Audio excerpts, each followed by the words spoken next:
মন কি তোমার খুব খারাপ? যদি মন খারাপ হয়ে থাকে অবশ্যই আমার ভিডিওটা দেখতে ভুলো না। অনেক সময় কি হয়, আমাদের ব্রেকআপ হয়ে যায়, তোমার মনের মানুষ কথা বলে না তোমার সাথে, অনেক দিন অপেক্ষা করতে হয়। কিন্তু এমনও হয়েছে, আমার সাথে হয়েছে, অনেকের সাথেই হয়, সে রিপ্লাই করছে না। তুমি অনেকবার তাকে মেসেজ করছো, তাকে লিখছো যে হ্যালো, কী করছো, কী খাচ্ছ, সে কিন্তু মেসেজ করছে না, ইগনোর করছে। তো সেখানে তুমি কী করো? অনেকক্ষণ অপেক্ষা করো, কিংবা বারবার তাকে ফোন করছো, কিন্তু সে তোমাকে পাত্তা দিচ্ছে না। এটা হয়, এটা তোমার সাথে না, এটা আমার সাথে, অনেকের সাথে হয়। তোমার যে প্রেমিকা বা প্রেমিক কেন এটা করছে সেটা প্রশ্নচিহ্ন থাকে, এবং সেই প্রশ্নচিহ্নটার উত্তর আমরা পাই না। আজকে সেই নিয়ে কথা বলবো। তো তোমাকে জানতে হবে যে সে কেন এরকম করছে। কারণ অনেক সময় হতে পারে তার এক্সাম আছে, অনেক সময় হতে পারে সে সত্যি কাজে ব্যস্ত আছে। তো তোমার সেই আসল যে কারণটা সেটা যদি না খুঁজে পাও, আগে থেকে সন্দেহ করাটা ঠিক হবে না। কারণ আমার ক্ষেত্রেও হয়েছে, আমারও গার্লফ্রেন্ড ছিল এবং সেক্ষেত্রে সেও ব্যস্ত থাকতো। তার আবার অন্য বন্ধুদের সাথে সে যেতে ভালোবাসতো, ঘুরতে বেড়াতে ভালোবাসতো। সেখানে আমি অনেক সময় তার সাথে কথা বলার ট্রাই করতাম, সে কিন্তু বলতো যে ব্যস্ত আছি। এই ব্যস্ত আছি এই কথাটা বলে দিলেও কিন্তু ভালো হয়, কিন্তু অনেকে বলে না। তো তোমার এই মুহূর্তে উচিত যেটা, তুমি এখন একটু চুপ থাকো, এখন রিপ্লাই করো না, কিছুদিন একটু ওয়েট করে যাও।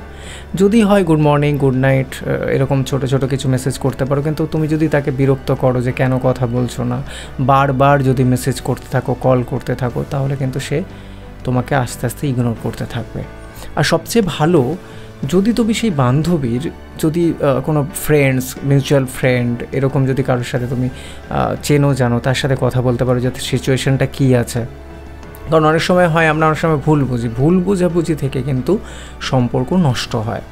তো ভুল বোঝাবুঝি থেকে তোমাকে দূরে থাকতে হবে, একদিন বসে কথা বলো।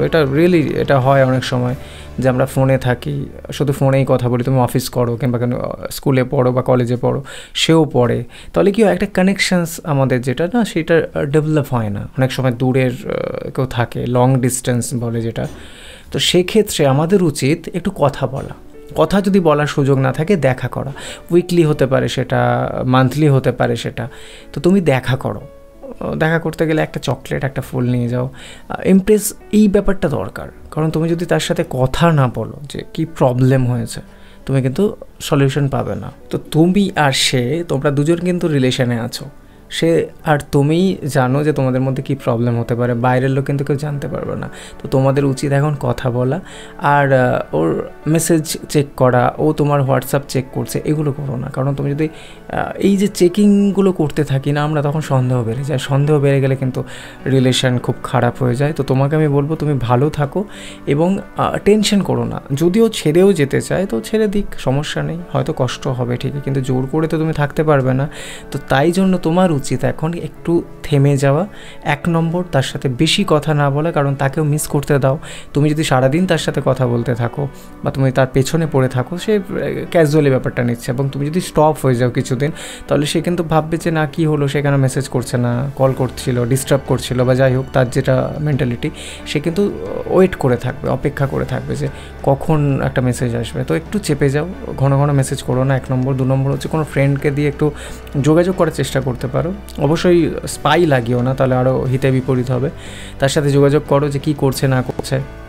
এবং থার্ড যেটা বললাম যে মিট করলে অনেক সময় কি আমরা ফ্রন্টে যখন ফেস দেখি না, তখন একটা কষ্টের ছাপ থাকে বা অনেকদিন মিস করার ব্যাপারটা থাকে, সেটা কিন্তু ভালো হয়। তো তুমি তাদের সাথে কথা বলো, ডাইরেক্টলি কথা বলো, এবং একটু যদি কিছু গিফট নিয়ে যাও তাহলে খুব বেটার। এটা কিন্তু হয়েছে, আমার সাথেও হয়েছিল যে সে কথা বলছিল না, ইগনোর করছিল, এবং ব্রেকআপও হয়ে যায়। সেখান থেকে কিন্তু আমি ব্যাক করেছিলাম, যে ডাইরেক্টলি কথা বলে কিছু গিফট দিয়ে। তো সেগুলোও তুমি চেষ্টা করতে পারো। তো এইভাবে দেখো, ট্রাই করো। কিন্তু নিজে কিন্তু খুব ইমোশনাল হয়ে গিয়ে বা নিজের কোনো একটা টেনশন, ক্ষতি, এই জিনিসগুলো করো না।